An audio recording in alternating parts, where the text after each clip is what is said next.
आत्या, आज काय आहे जेवायला? आज जेवायला शेवग्याची शेंग वेगळ्या पद्धतीने केली. हा, हिरव्या मुगाची उसळ, उसळ.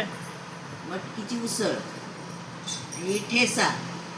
आज की काय झिंगा पाव केलाय की जण तो रेसिपी दाखवाय आणि तरी व्हिडिओ दाखवली. हा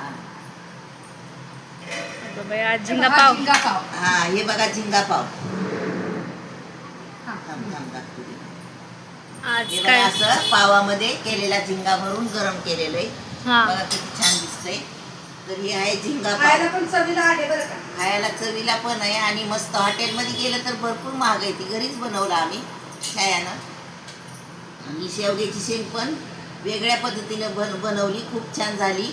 ह्याची पण रेसिपी टाकली माझ्या सुनेनं आणि ह्या झिंगा पावाची रेसिपी टाकली छायानं, म्हणजे माझ्या मुलीनं.